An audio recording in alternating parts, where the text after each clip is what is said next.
इस बार यूपी की कमान कांग्रेस की प्रियंका गांधी संभाल रही है। पिछले 32 सालों से यूपी में कांग्रेस की सरकार नहीं है और जो नया नारा है कि लड़की हूँ लड़ सकती हूँ और 40% महिलाओं को टिकट देना, क्या लगता है कि कांग्रेस के लिए कितना बड़ा फायदा है? देखिए, कांग्रेस के लिए कांग्रेस अपने फायदे के बारे में कभी नहीं सोची है। कांग्रेस ने हमेशा इस देश के फायदे के बारे में सोचा है। आपने पिछले तमाम घटनाओं को देखा होगा उत्तर प्रदेश में कि एक महिला जो ब्लॉक प्रमुख का पर्चा भरने जाती है तो सरेआम उसकी साड़ी खींच ली जाती है, उसके इज्जत को तार तार करने का प्रयास किया जाता है। आपने देखा होगा उन्नाव रेप पीड़िता के साथ क्या किया गया। आपने देखा होगा कि मनीषा वाल्मीकि को किस तरीके से उसका बलात्कार भी हुआ और फिर उसको मारा पीटा गया। और जब मनीषा वाल्मीकि की मृत्यु होती है हॉस्पिटल के अंदर, तो यही उत्तर प्रदेश की सरकार और उत्तर प्रदेश की पुलिस उसे बिना परिजन को बताए हुए रात्रि में मट्टी का तेल डालकर जलाने का प्रयास करते हैं। तो ये तमाम घटनाएं जो महिलाओं के सम्मान से जुड़ा हुआ है, उन सम्मान को, महिलाओं के सम्मान को ऊपर उठाने के लिए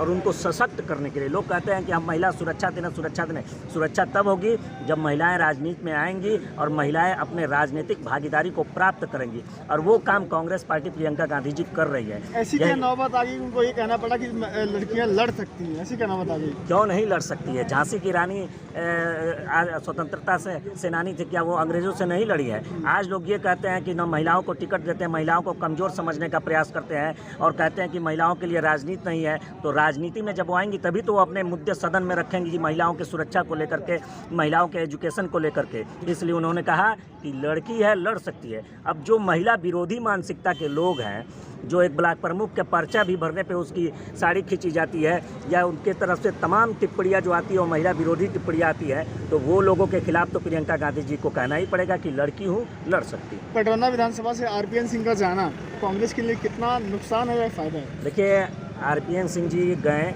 उसका तो भाई हमारे पार्टी के नेता थे, इसका हम लोगों को दुख भी है, लेकिन कहीं ना कहीं कांग्रेस राजतंत्र से लोकतंत्र की तरफ गया। पहले कांग्रेस पार्टी में आप देख लीजिए 2012 में किसे लाया गया, 2017 में किसे लाया गया, तो वहाँ लोकतंत्र नहीं था। लोकतंत्र का मतलब कि एक आम साधारण कार्यकर्ता, मेरे जैसा कार्यकर्ता जो पिछले 12 साल से ज़मीन पर काम कर रहा था, तमाम धरना प्रदर्शन सारी चीज़ों को इस ज़िले में हम लोगों की यूथ कांग्रेस की टीम कर रही थी। लेकिन जैसे ही राजा साहब गए हैं तो उसके बाद इस साधारण कार्यकर्ता को न पैसा है, न बंगला है, न गाड़ी है, आदरणीय प्रियंका गांधी जी ने मौका दिया चुनाव लड़ने का। तो ये सीधे अंकित करता है कि राजतंत्र से लोकतंत्र की तरफ कांग्रेस पटरौना विधानसभा में पहुंची। अगर सर देखा जाए तो उत्तर प्रदेश में 403 सीटें हैं। आप अकेले लड़े हैं, अभी तक किसी गठबंधन के साथ नहीं गए हैं, तो आप कितने सीटों के साथ इस उत्तर प्रदेश 2022 में आने का प्रयास आपकी पार्टी कर? 403 सीटों पे मतदान तो यहाँ की जनता ही करती है उत्तर प्रदेश की, और कांग्रेस का गठबंधन मजदूरों के साथ है, कांग्रेस का गठबंधन किसानों के साथ है, कांग्रेस का गठबंधन महिलाओं के साथ है, कांग्रेस का गठबंधन नौजवानों के साथ है। तो इन सारे लोगों से हमारा मजबूत गठबंधन है और आने वाले उत्तर प्रदेश के 2022 के चुनाव में आपको एक बेहतरीन और सशक्त सरकार कांग्रेस देने का प्रयास करेगी। कितनी सीटें ला रही है सर कांग्रेस? मान के चलिए 300 प्लस।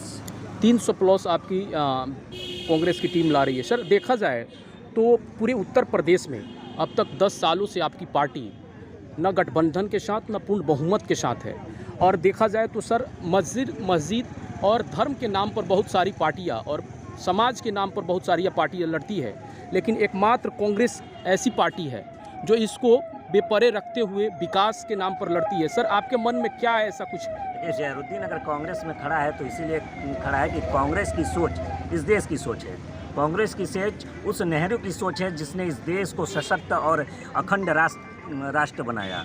तो कांग्रेस ही एक ऐसी पार्टी है जो आज़ादी के अंग्रेज़ों से भी लड़ी, और अंग्रेज़ों से लड़ा तो एक तरफ जहां लोगों ने, किसी ने पाकिस्तान की बात की, किसी ने हिंदू राष्ट्र की बात की, लेकिन कांग्रेस ने हिंदुस्तान की बात की, और आज वही विचारधारा के साथ तमाम लोग खड़े हैं। तो कांग्रेस की ये विचारधारा बिल्कुल नहीं है कि नफरत वाली राजनीति किया जाए, एक भाई को दूसरे भाई से लड़ाया जाए, एक भाई के दिल में दूसरे भाई के लिए नफरत डाला जाए। जाते जाते अपने विधानसभा की जो जनता है और साथ ही पूरे देश और उत्तर प्रदेश की जनता से क्या आह्वान करना चाहिए? आह्वान तो मैं नौजवान हूँ, युवाओं से करूँगा कि देखिए, राजनीति में अगर आपको सशक्त बनना है तो अपनी आवाज़ उठानी होगी, और अपनी आवाज़ ऐसे उठानी होगी कि राजनीतिक हिस्सेदारी मांगनी होगी। एक तरफ जहाँ आपको लोकसभा के अंदर अगर 5 सीटें आती हैं या जिले में 7 सीट है तो कहीं कुशवाहा देखा जाता है, कहीं यादव देखा जाता है, कहीं मुस्लिम देखा जाता है, कहीं ब्राह्मण देखा जाता है, लेकिन कोई भी पार्टी ये नहीं देखती कि हमारे इन 7 में सबसे युवा प्रत्याशी कौन है। तो नौजवानों, आपको ये सोचना होगा कि 65% युवा होने के बावजूद भी युवाओं की टिकट में भागीदारी आप रिकॉर्ड उठाकर देखेंगे तो 40% अभी तक कांग्रेस ने महिला और पुरुष मिलाकर युवाओं को टिकट दिया है। तो कांग्रेस युवाओं को आगे बढ़ा रही है। आपसे आहूत करता हूं कि आप कांग्रेस के साथ जुड़े और आने वाले 3 मार्च को कांग्रेस के बटन पर दबाकर नौजवानों के नेतृत्व को मजबूत करें। बहुत बहुत धन्यवाद। इधर चाहिए।